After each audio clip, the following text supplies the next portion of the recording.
First of all, welcome to the United for Adoption um, workshop presentation that we're giving tonight. We're pleased to have Jennie Sheperd with us. She is a pretty special lady, and she Thank you. is she's a mom, and she's a mom through lots of different ways that she's going to tell you about. She's has children through foster care, and I think private adoption and transracial adoption. And remind me, how many children? I have five. 5 kids. She's also the director of recruitment for the Utah Foster Care Foundation.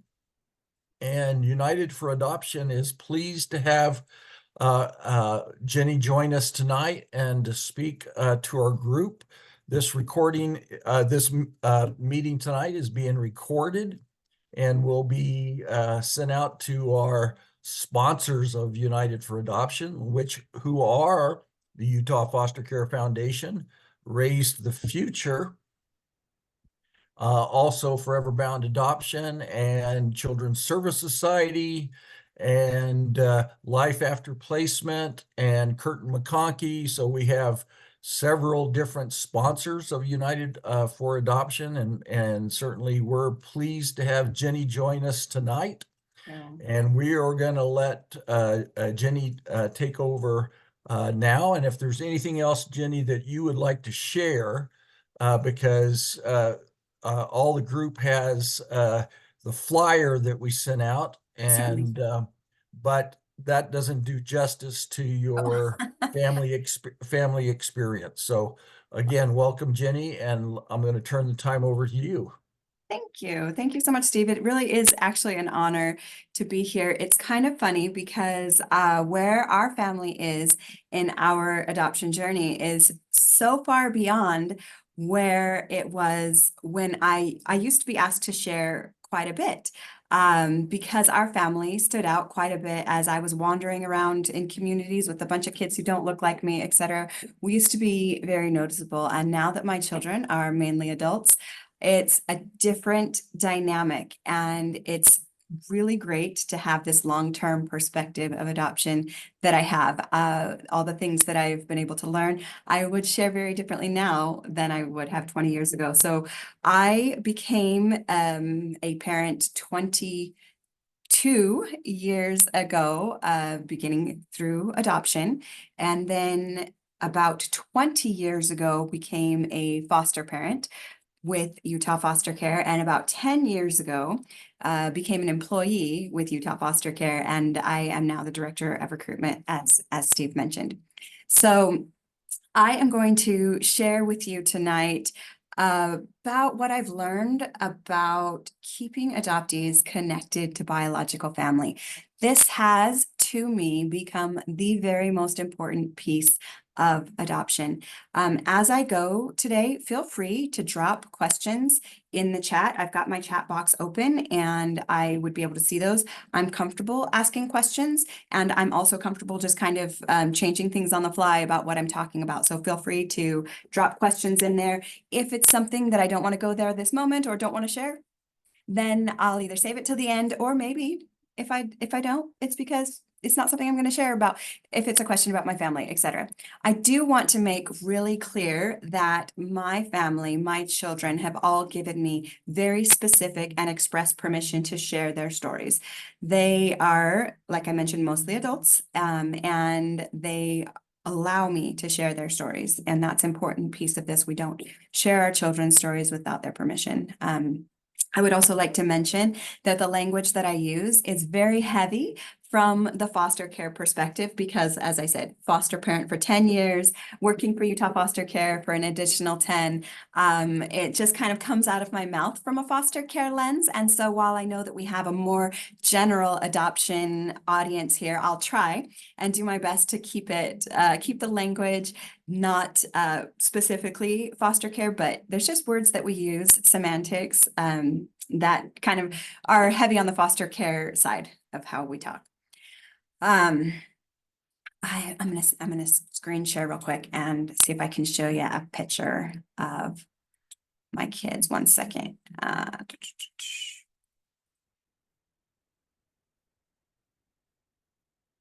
Okay. Hopefully you are right now seeing a picture of my beautiful family. I'm going to bring it in front of me so I can look at them while I talk about them. Um,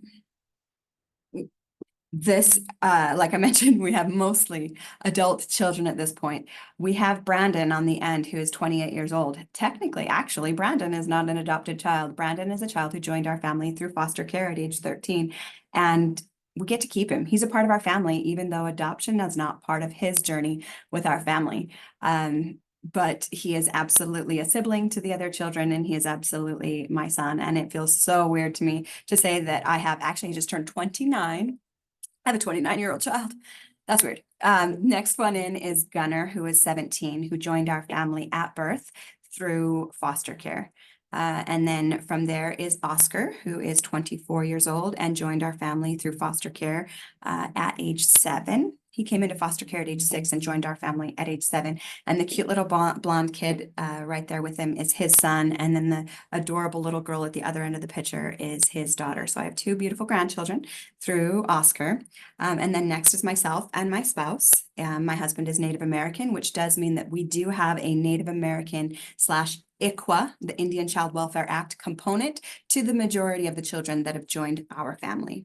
Next over, we have Michaela. She is the one that made me a mom. She joined our family 22 years ago, and she is actually my husband's sister's child. So she is my husband's biological niece. She is our kinship connection to adoption.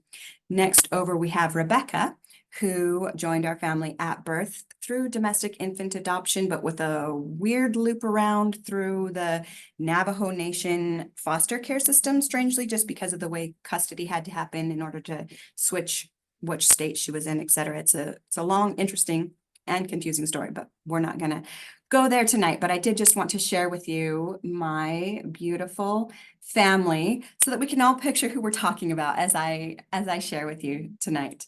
I have some pretty amazing kids, adults. It's so funny. I don't know how to shift the language away from children and kids, even though they're not children or kids really anymore. But interestingly, I mean, because our family was created through adoption, we've really just normalized adoption language in our home and the way that we talk to each other. It's just part of who we are.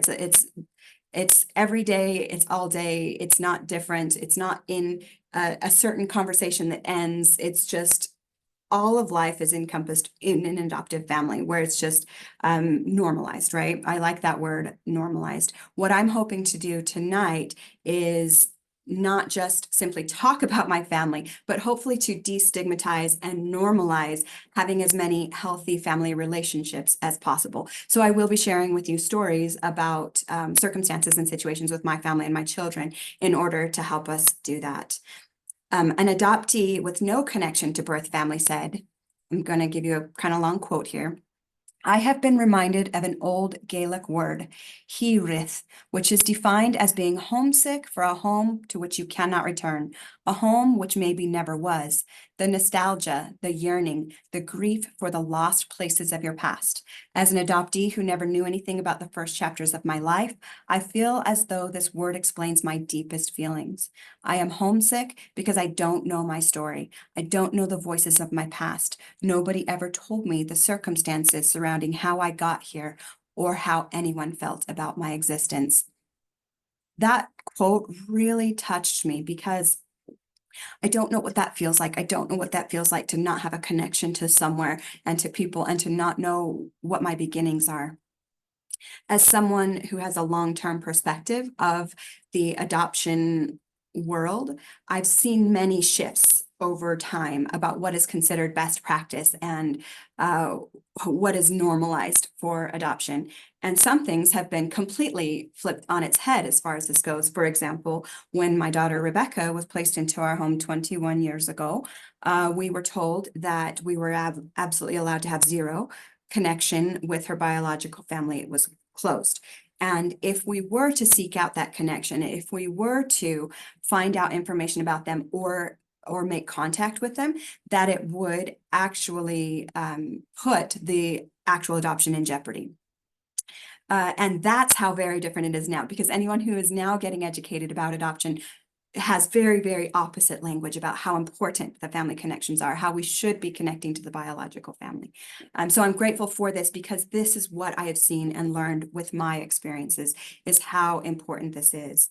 There's a lot of talk and a lot of information about connecting and keeping our kids connected with the biological parents. That's a foster care word. I realized we always talk about biologicals, and in most of the adoption world, we're talking about birth family. And so catching myself. But we often are talking about the bio parents, the birth parents. And what I want to talk about today is the other types of family connections that these kids can have, and what I'm seeing for my own kids. What does that mean? What does that look like? For our oldest, Brandon, that I mentioned, not technically adopted, but is absolutely part of our family. When he came into foster care, he actually had a grandma that he had a very strong connection to and was a very appropriate relative. And actually, he had been in foster care previously with her, and then was able to be reunified with his bio mom. Things became rough again, and he came back into foster care, but this time his grandma was in a nursing home. Obviously, she couldn't be in a nursing home and take in children. And so he wasn't able to go with the one good, healthy relationship, or someone who would have been able to care for him in that circumstance. We quickly recognized when he came into our home that this was an important connection for him. And so we would weekly, or sometimes bi-weekly, take the whole crew. We would all go out and we would go to this nursing home, and we would spend time with Brandon's grandma. And she absolutely very quickly became grandma to all of the children. This grandma was so much fun, and the kids actually enjoyed making connections with the other elderly people at this center, but most importantly was grandma. And it turned out that she didn't actually live very long once Brandon was in our home, maybe about a year. And it was so important that he was able to have that connection, that he was able to keep that relationship that was so important to him, because he was losing so many others. When she passed away, there was no funeral. And so we, along with another foster family who actually had at the time some of Brandon's siblings, we got together and we put on a memorial service, and we created an activity for the children to be able to say goodbye to this grandmother that was so loved. And it was such an important piece, so that, again, this grandma wasn't just gone. She didn't just disappear. There was a way of being able to say goodbye. And it was the efforts that foster families, plural, made to keep this connection that was so important, that he didn't just lose somebody who then passed away and was never to be seen again.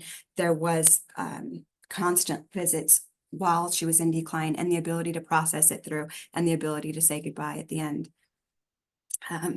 For another one of my kids, the aspect of biological connections that I would like to touch on is siblings. I mentioned my son, Oscar. I'm going to show a picture here real quick about Oscar and his siblings. Second, while I get that clicked on. Okay, you should be seeing now a picture of a bunch of young men. I took this picture a couple of weeks ago. These boys were together at a car show. What they're looking at adoringly right now is like an $8 million Pagani. I can't even tell you, just like boys look at cars like that. But who is in this picture? So Oscar came into foster care, like I mentioned, at age 6, and he actually had a sibling on either side of him, only 1 year apart on each side, a 7-year-old. So then Oscar was 6, and then a 5-year-old. And then they also had an 18-month-old brother. For reasons that I'm not going to go into, there were 3 different homes where these children ended up. The one that came in at age 18 months was with a family. Oscar was with me, and then the siblings on either side of him were placed elsewhere. But through it all, we managed to keep those boys connected. And it has been amazing. And here's one more plot twist to this. As you see the boy in the green sweater, that is a sibling to my son, Oscar, who never was in foster care. Actually, he is 14 years old and is a sibling that was born long after Oscar's adoption and joining our family. And this young man is now an extended member of our own family and somebody that we get to see on a regular basis. And in fact, Oscar and this young man, they go to the gym pretty much every day together. Oscar will go pick him up, and they spend time together every day. These boys are not just family to each other, they have become family to all of us as well, which means that I never know how many plates to set for Sunday dinner, but it's a safe and open relationship that we have. And in order to have had this youngest sibling tied in, it was important that we had been able to keep a safe and open relationship with the biological parents as well. And I'm not going to go into that whole story. Like I said, I feel like there's a lot of information out there and a lot of stories about being connected to biological families. And I'm today touching on these other relationships. It means so much to these boys who have been through some very, very difficult things to be able to have each other for support. I think they share a cell phone plan. Like I mentioned, Oscar's 24 years old, so he's, off doing his own things. And it is amazing to watch them continue to be in each other's lives, to have not lost this connection, to have permanency that looked very different from each other, but to still have this deep and close connection. And that's an amazing piece of it. I'm also going to share about another one of our children who's formed important connections with aunts and uncles. Let me pull up, I'll show you another picture. Second.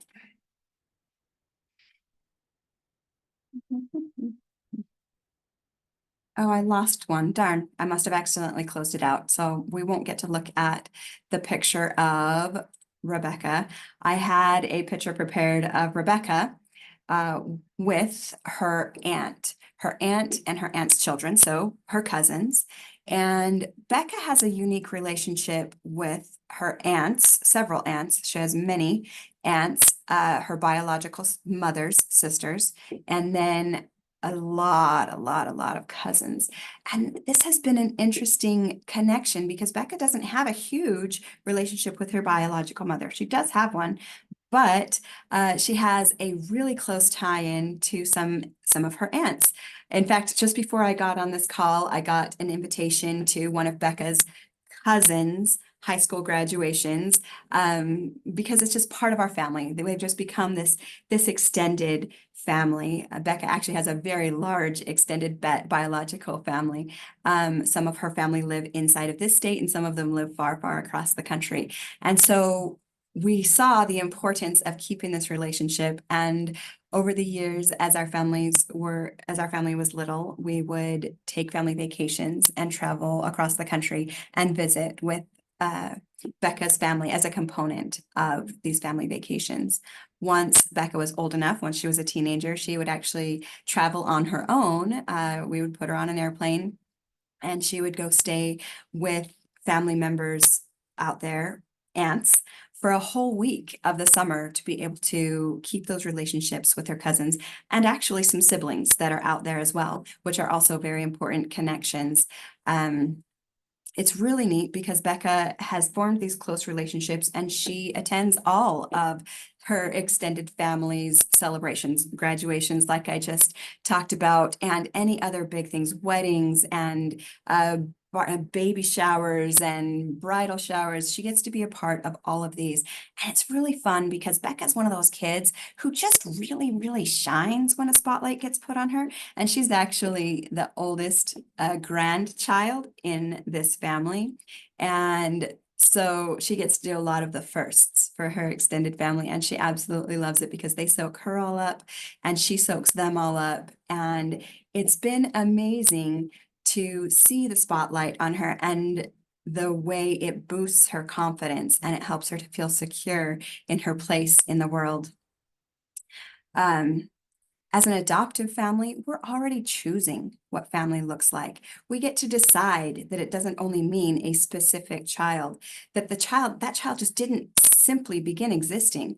Most of us take our own biological heritage for granted, so it's difficult to know what it must feel like from an adoptee's perspective. As I was preparing for this today, I asked Becca some questions about her connections to her biological family. I was hoping she would say something super inspiring so I could have something cool to share with you. But what she said is, it's all I know. I don't know anything different, so I don't know how to answer. So I was like, okay, I can see that. So I asked her the flip question of like, what do you think it would be like if you didn't have those connections? And then she said to me, I don't know. It's all I've ever known. And then she said, but wait, if if I if I had never known them, that's all that I would ever know. And so I wouldn't know any different and it wouldn't bother me. And I'm so grateful that she has that perspective because she doesn't know. I'm gonna go back and read that other quote. She doesn't know what this can feel like to feel that absolute disconnection. The quote from the adoptee with no connection to birth family said, I'm going to reread the whole thing.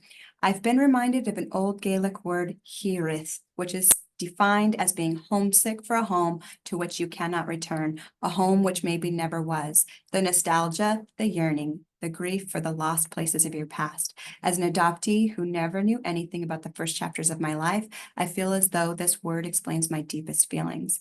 I am homesick because I don't know my story. I don't know the voices of my past.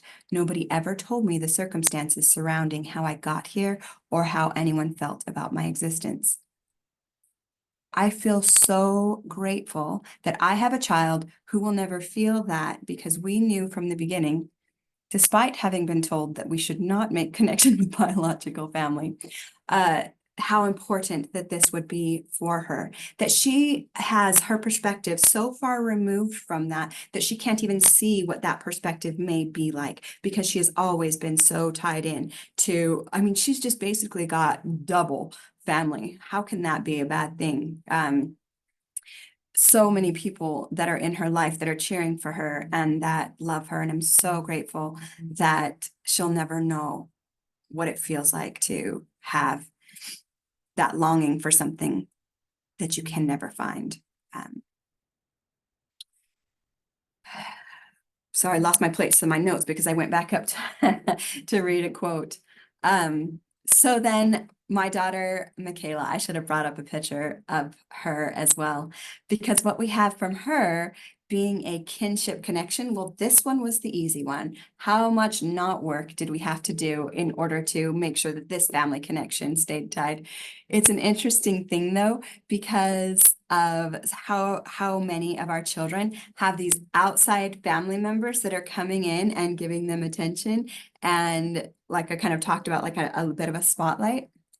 And Michaela's extended family is everyone's extended family, meaning that there's no additional people that are coming in that have joined our family because of Michaela, because we don't have any information or knowledge of a biological father, a birth father. And so everything is coming through her bio mom, her birth mom. And so my husband's side of the family, which are the same family that would be there anyways. And of course, they all love her the same as they love all of our children because they accept all of our children the same as they would any other cousins, nieces, and nephews. And so Michaela is actually a little bit jealous that she never had that separate people to come in and show her love. Though I'm sure, this is talked about with other things that as we balance having appropriate and healthy relationships with biological parents, we've always done things such as if Becca got invited to a sleepover with cousins, that was an invite to Michaela as well.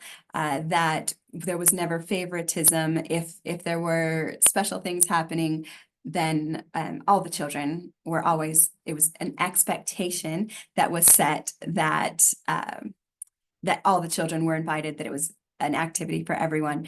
But everybody knew that this was the tie-in because of Becca, and you can't help but notice how much the extended family members would be proud of Becca, post about her on social media, those kinds of things as they keep this connection. So it's a thing to navigate and has been a little bit trickier for Michaela. But I tell you what's even trickier. Our son Gunnar, who was placed with us at birth through foster care. Uh, we've never been able to have any connection in any way, shape, or form with any of his biological family. His bio mom was not able to keep connected to us. He never once had a visit with her, even as an infant. We have not been able to find any information. He turns 18 in October, and guess what he's going to do? God, I didn't know that this hit me. This is so important to him. He's seen what this looks like for everyone else in the home and family. He's absolutely loved. He's absolutely secure, but he wants to know too. He wants to know. He knows he has a brother out there somewhere. We were told when he was placed with us that there was a brother that came into foster care in another state and was adopted by another family. And that was all of the information that we got. We actually begged and pleaded with post-adopt workers to see if they could help us to find some information, to get some connections, because our son felt this. He knows that maybe there's somebody out there that looks like them, looks like him, that maybe has some similar personality traits. It's really cute, in fact, because both Michaela and Rebecca have siblings that are not really far in age from them. And when Becca stands side by side with one of her siblings and they talk, you see similar mannerisms.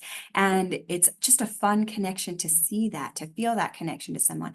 And Gunnar feels it deeply that he does not have that in his own life. And so you bet, as soon as he turns 18 and he's able to request his records, he's going to do everything he can to do a deep dive to see if he can find any connections to any biological family. One thing that we did do that he asked us to do was to do DNA testing, because a part of not being connected to his family is we only had hearsay about his ethnicity. We knew that he was related to the Apache tribe. But what we didn't know is that he is equally Hispanic. And looking at this kid, you would never know that. You would never know that he is mainly Hispanic and Native American. I'll have to pop on the picture of him again because it's so cute. He's this big 17-year-old kid who has a, let's see. Yep, it's showing. Who has a Hispanic and Native American heritage. And he, of all my kids, is one who looks like he could pass for being one of my biological children if I was to have any.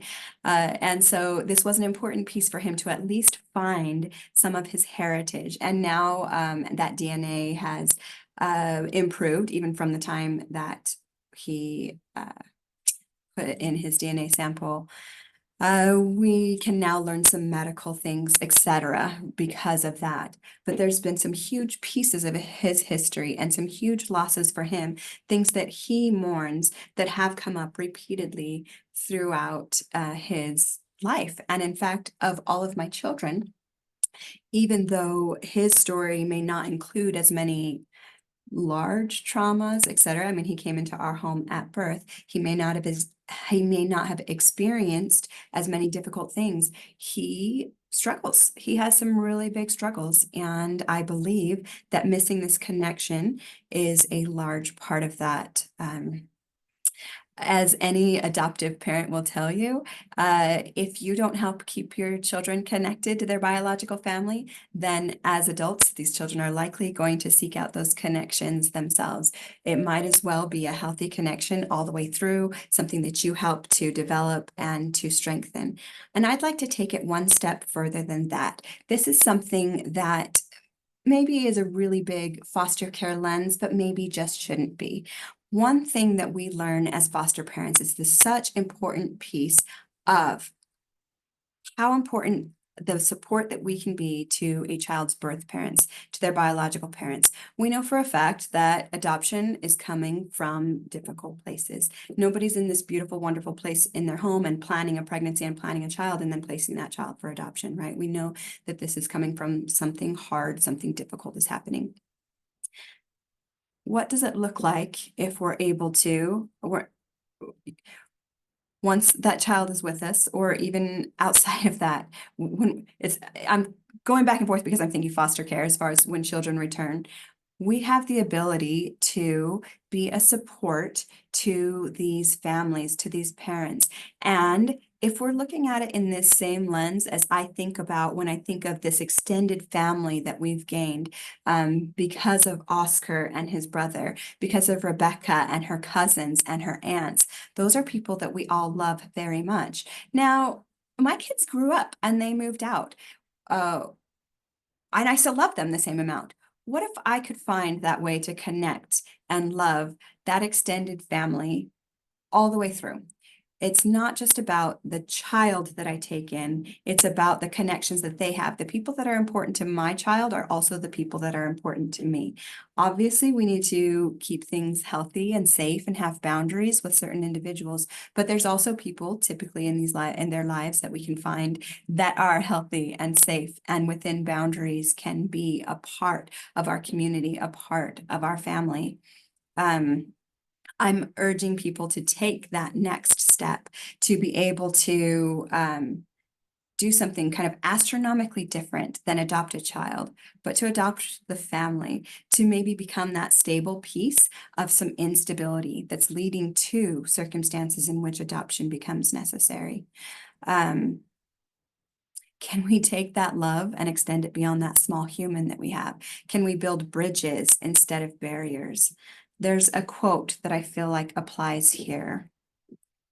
Do not be dismayed by the brokenness of the world. Adoption sometimes feels like brokenness. All things break and all things can be mended, not with time, as they say, but with intention. So go, love intentionally, love extravagantly, unconditionally.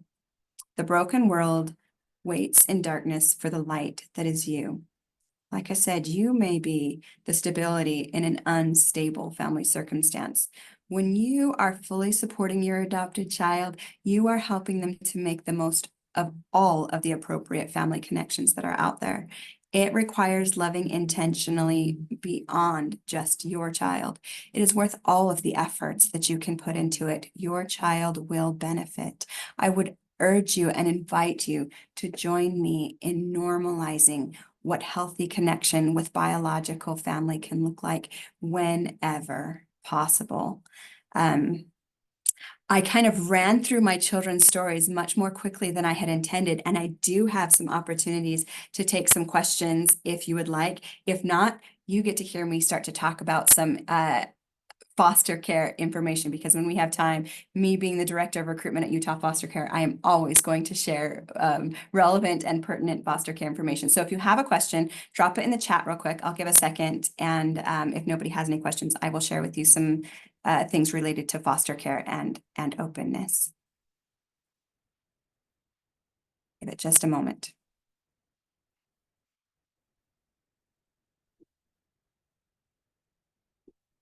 One thing that I'm really grateful for, and that helped me to have this perspective that I've gained, is that as a foster parent, we all go through training and learning how to navigate connections with biological family is a big part of that training. And it helps to open up our eyes about the importance of it, but also helps us to learn how to have appropriate and healthy connections. So I'm grateful for that.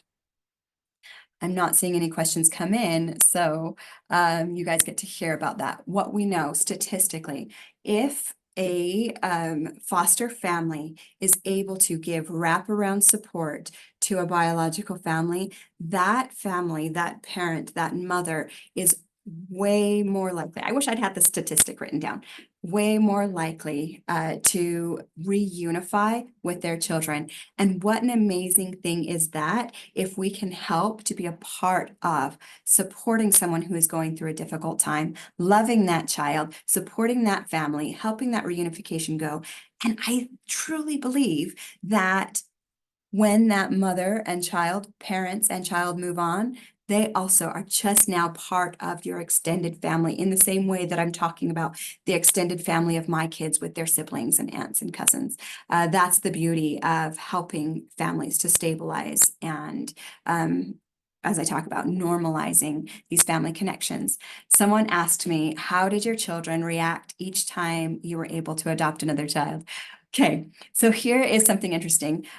Because of the way that we ended up where we are, I'll just kind of back up a second in our story.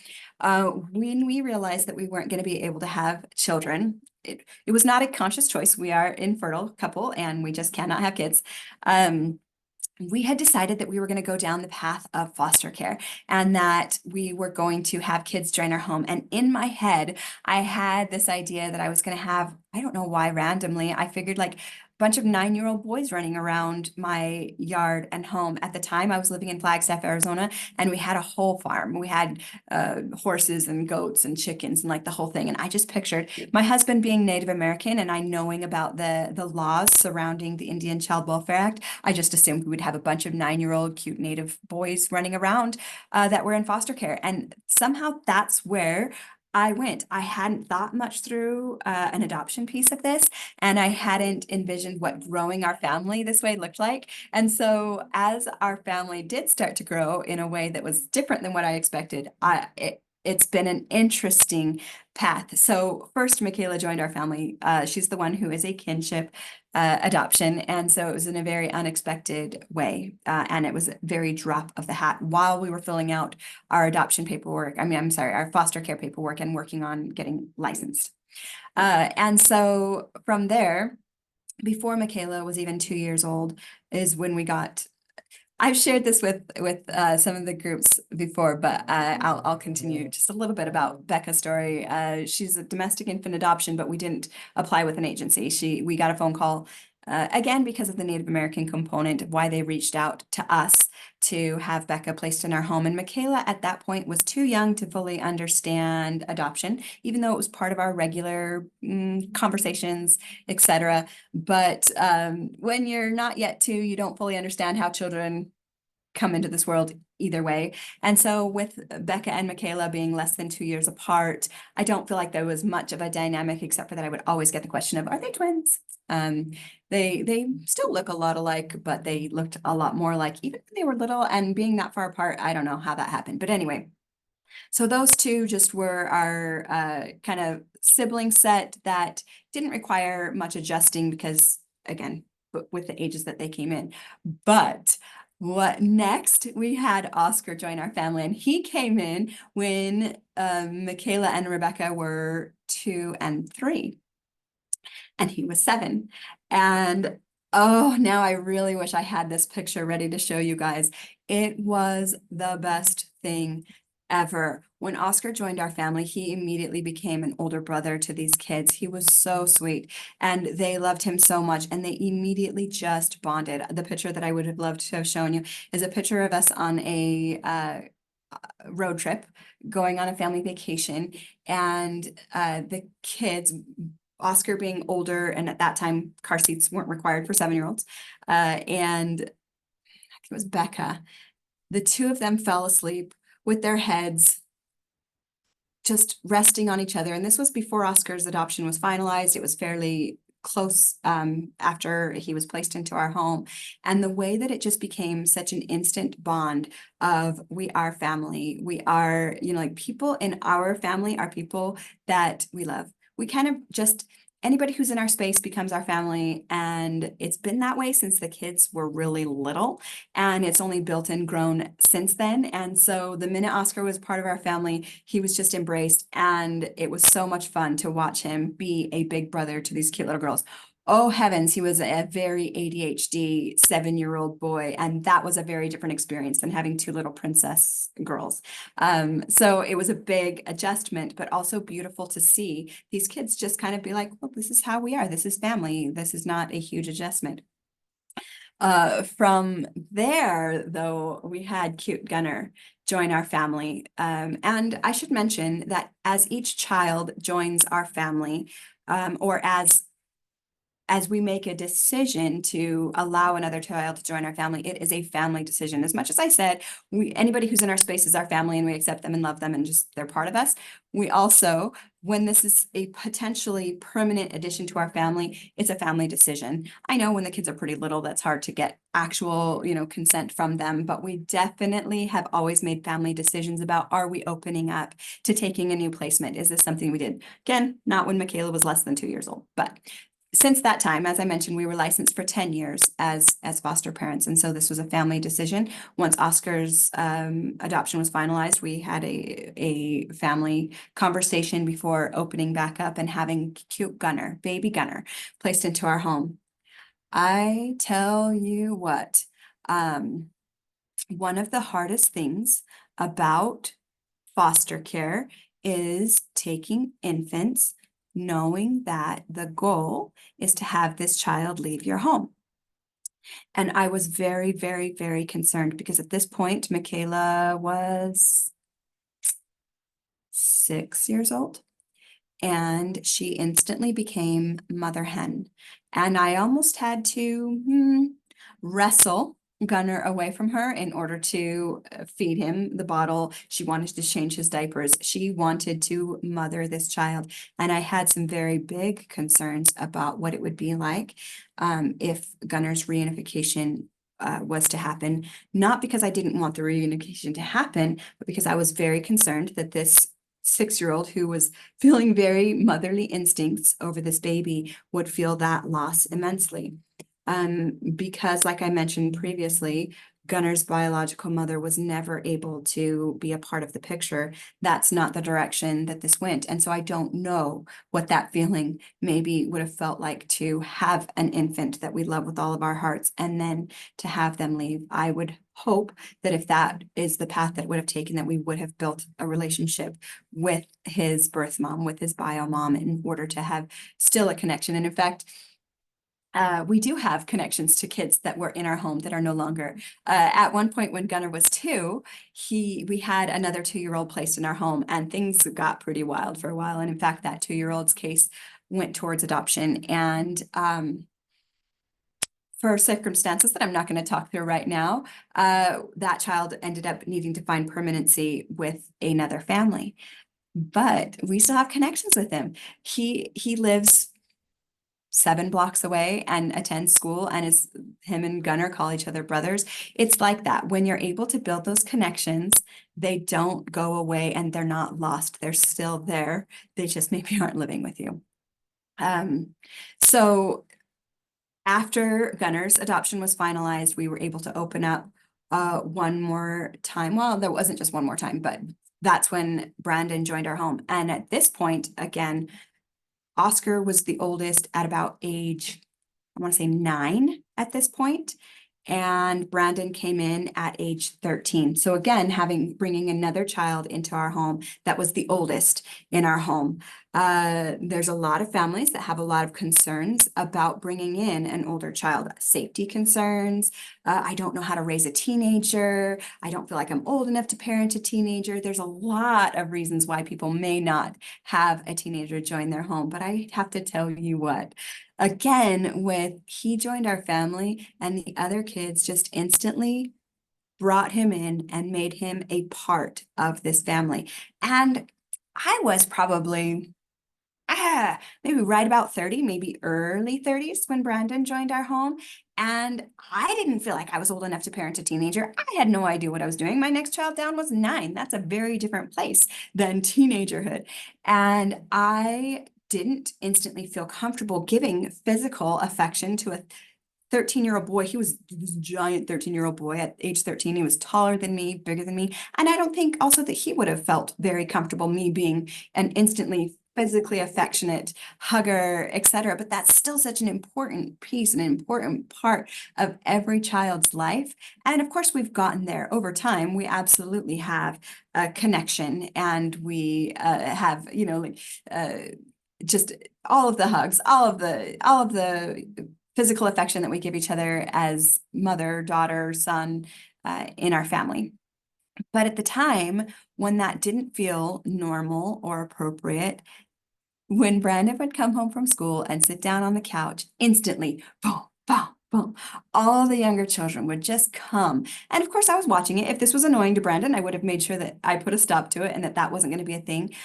But what I saw was him being able to get that physical affection that he needed so badly from these younger kids who just adored him and looked up to him. And the other really cool thing that was able to happen because he came in as an oldest child into a home of a bunch of younger kids, he had been through some really, really difficult things in his life. And there were a lot of developmental milestones that he just didn't get to do.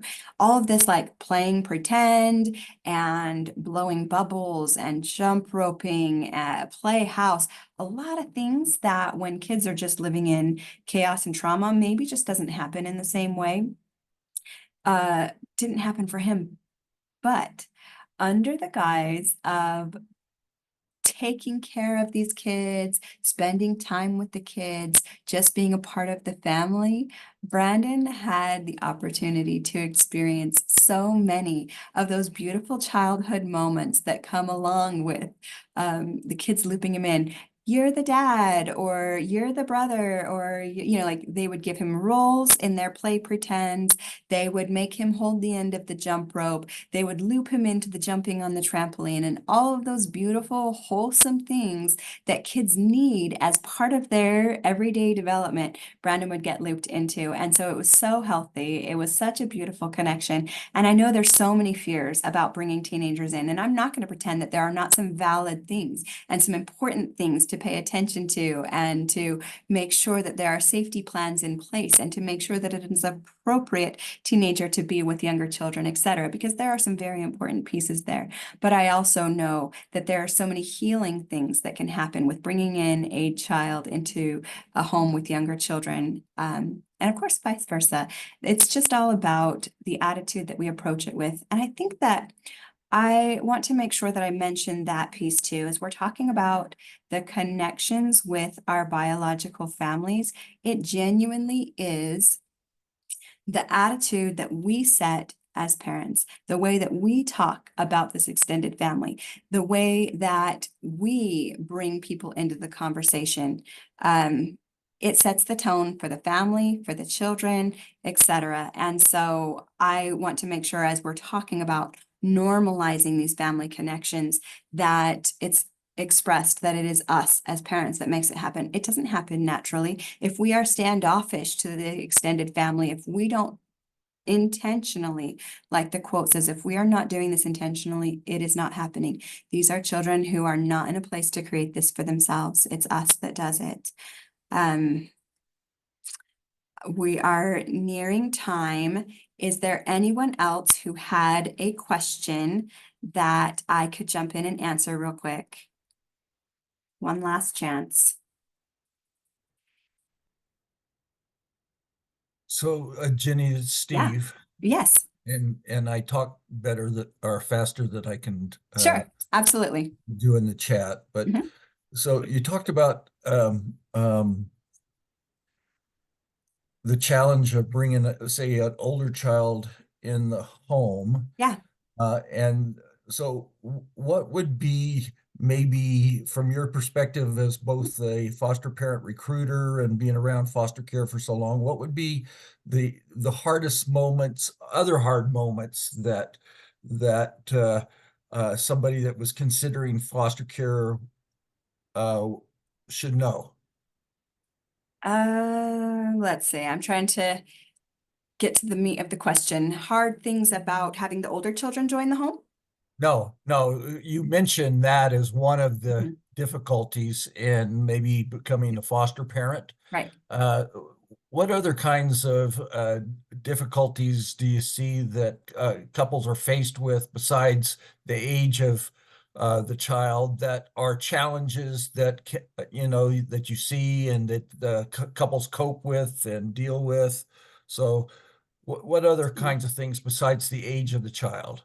Other things are just oftentimes having children join families. I mean, having children join families through foster care can be time consuming. These children do have a lot of needs. Often they may need to see a medical professional regularly, maybe even just to get caught up with immunizations. There can be some very basic things like that. They likely will need to attend therapy regularly just to kind of help them through the traumas that they've experienced. We hopefully are also going to get them involved with normal, regular kid stuff. So let's sign them up for soccer or gymnastics. But on top of that, they're also having, as their foster care case progresses, visits with their biological parents. There are caseworkers that are coming to visit the home. There can be a lot going on that's just busy stuff. That was one of the things that kind of blindsided me when I became a foster parent. I had been mostly thinking about it from the perspective of how would it affect the children in my home? How would it affect our family? What will the family dynamics look like? And what it ended up being is, where do I find time to make dinner? Who's going to do all this laundry? I am now more busy than I have ever been. And so for me, particularly, that was one of the challenges. If we're thinking about what the challenges are of some needs that need to be met, the biggest needs that we have, teenagers, we need families for teenagers, and we need families that can take on siblings. The biggest sibling group that I ever took on was age 3. I'm sorry, not age 3, it was a sibling group of 3. And that knocked me for a loop, again, for the same reasons: multiple appointments, more laundry, bigger dinners, and just obviously capacity for having more children. And so that was definitely a challenge. And I'm not going to lie, definitely probably one of the hardest times of my life as I navigated having 3 additional children join the home. It was a total of 7 children at that time, and all the appointments and dealing with children who have trauma and the behaviors that come along with that absolutely was a challenge. The good news is there are a lot of supports and services and people to reach out to and some answers to those questions. It's not only just difficulties, but still definitely the hardest thing I've ever done. I also would never go back and undo it. I would do it again. Absolutely, I would do it again. Somebody did ask, and I know we're really getting close to time now, but did you ever have to recreate new boundaries as you reached out to birth families? Do you have any tips for those conversations? Yeah, I had times where we would set up visits with birth parents, biological parents, and they wouldn't show up. And that, I mean, this is a minor one, right? This is very simple. But is it though? Like the trust that we have to build when I'm saying to my son, I'm going to take you to a visit to go see your birth dad, and that birth dad doesn't show up. And I don't have explanations, but I am left dealing with the emotional fallout of that. We change what that looks like. You call me when you show up at the place, and then I'll come. We deal with things along those lines. We do set boundaries. It's important to do that. Things like, things that are mentioned in other ways. If somebody's going to give a gift to one of these kids, they're going to give a gift to all of these kids, things like that. But there have been times when, sorry, I've got a light glare. Let me see if I can move away from the sun shining through my window. When we've had to keep kids separate from adults who are making really great choices at that time. And what that looks like is scaling back to letters, pictures, electronic communication. There have been times and places in which I've only used a Google phone number for someone instead of my regular phone number to have a specific email to keep in contact with people. And of course, we're still at the same time navigating the healthy relationships with the individuals, right? These are for the ones that we require to get more boundaries in place. And sometimes that's not even a permanent thing. We all go through more difficult times and easier times. And so when it's needed, we put those boundaries in place. I have a tendency to put the hard stuff on myself. And so I'm not as good at creating really great boundaries because I want to show others that I love and appreciate them. And so I often put myself in the place of being hurt by individuals because I didn't put good enough boundaries in place. But I remind myself that I am the stable one stepping purposefully into these circumstances and situations. So when hurtful things are said because people are in a difficult place, we let it roll off. We continue on our healthy, our healthy lives, and we just look for ways to build the the connection in a healthy manner. I hope that kind of helps with that question. And with that, we are at time.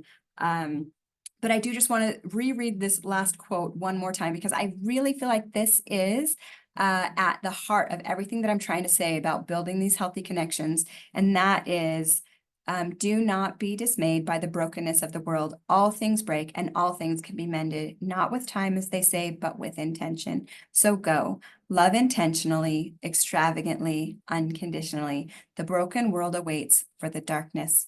It awaits in darkness for the light that is you. So thank you. So let's see. I'm going in and out on the camera. Yeah, Sorry. you kind of jump in and out. It's okay. Yeah. So first of all, Jenny, thank you. Thank you so much for being with us Certainly. tonight. The information you've provided, these are just some of the notes I wrote down. Very comprehensive and helpful information. I enjoyed your wonderful personal experiences. You gave us a real look at your story that I think others can relate to. Mm. And I think one of the best things I think is this, that you have a joy in your voice that is contagious, and you can tell it's not just words that you're saying, but that you really feel this way. And I think that that is, a tribute to you. You must be a wonderful, wonderful mother, and certainly you've given us a vision of as a foster care recruiter too, because I think that you've shared with us tonight maybe some of the hard realities and some of the blessings that come from opening your home and your heart to children. And we appreciate all the great counsel. And so anyway, we greatly appreciate you being with United for My Adoption pleasure. tonight. Yeah. And thank you for taking the time to prepare and to share with Thank us. you. We're grateful for your time tonight. Thank you. I really enjoyed being here. I appreciate it. Well, everyone, again, thank you for joining us tonight. Jenny, we will share this video on the United for Adoption website, and the sponsors hopefully will have an opportunity to share the evening with others who missed tonight. So again, have a great evening with that Thank beautiful family that you shared with us through your pictures. Take Thank care you. Thank now. you. Have a great night. Hey, bye-bye. Bye-bye.